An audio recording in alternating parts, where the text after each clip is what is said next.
All right, so what's going on, guys?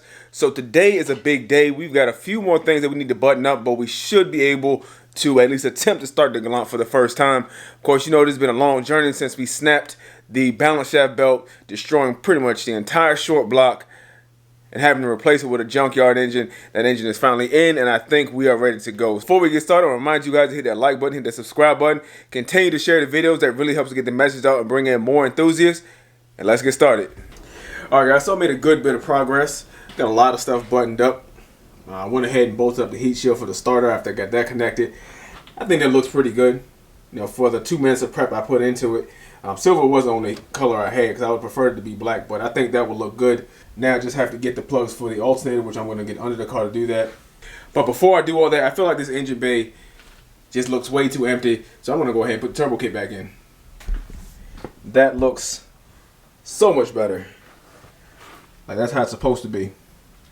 But you can see, I did scratch the heat shield as soon as I went to put the thing in there, so that didn't last too long.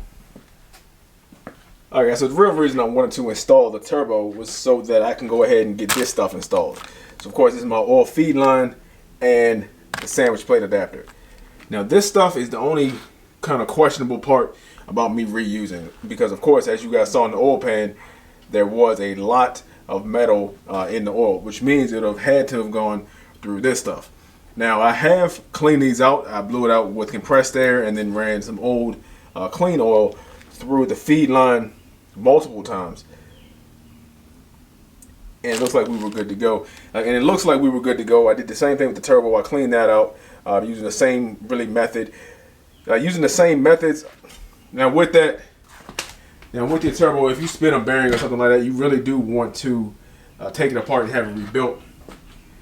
But that turbo was under $200. It's really not worth for me to rebuild this, and that's really the only reason I'm comfortable reusing all of this stuff. If that had been like, you know, an $1,800 precision turbo, then yeah, I would definitely go ahead and spend the extra money to replace my feed line and stuff like that. But that turbo is sub $200, so it's really not worth it if it does blow because it got metal in it. I'm fine with that. I'll just replace it.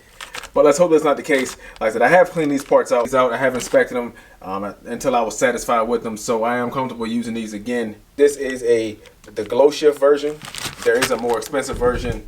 I forget who makes it, but it costs like twice as much. But they both do the same thing. It's really just a piece of aluminum with a hole in it for this little fitting. Now every one of these I've used, and I've had a couple cheap ones and one nice one, they all leak a little bit. And of course I have a new oil filter that I'm going to put on this thing as well. So the oil filter I'll be using is another pure later unit. If you guys remember, I actually used one that was technically for the Miata. We're just going to get our sandwich plate. And you'll notice that your sandwich plate has a side that's just bare metal and another side that has a rubber gasket on it. So the rubber gasket side is going to go up. And we're just going to take our threaded adapter and then screw this in. You notice this sandwich adapter, it has 4 different ports on it. It comes with plugs, and I just chose to use these two. No particular reason. This adapter for the old feed line is actually, I think it's a 1/8 MPT to a 4AN. So on the 4AN side, you don't need to put anything because those are self-sealing. But on the MPT side, you should put some thread sealing or something on there just to keep that from leaking.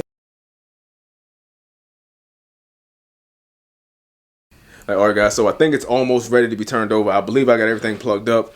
I've got oil in it, got coolant in it. Of course the battery's not hooked up yet. I'm sure I forgot something.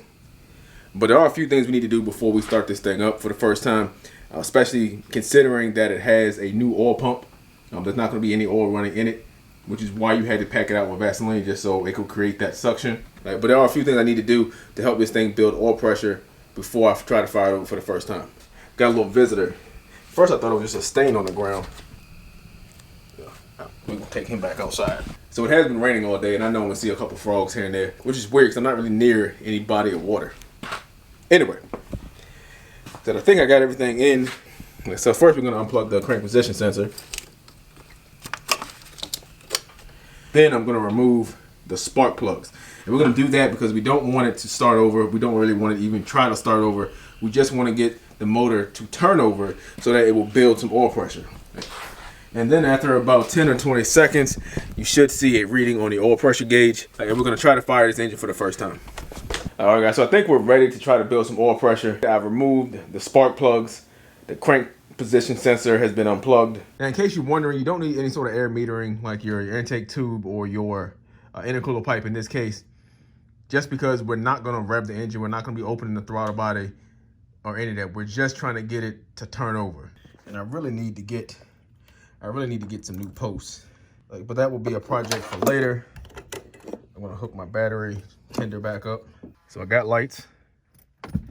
Cars up in the air shouldn't matter. We really just need to look here to make sure we're building oil pressure. And we should see something happen on this gauge.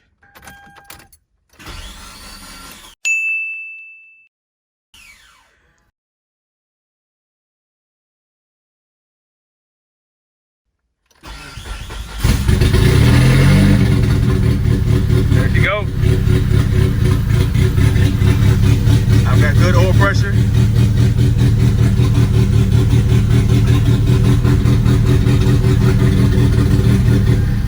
I gotta say, I was not expecting it to fire right up.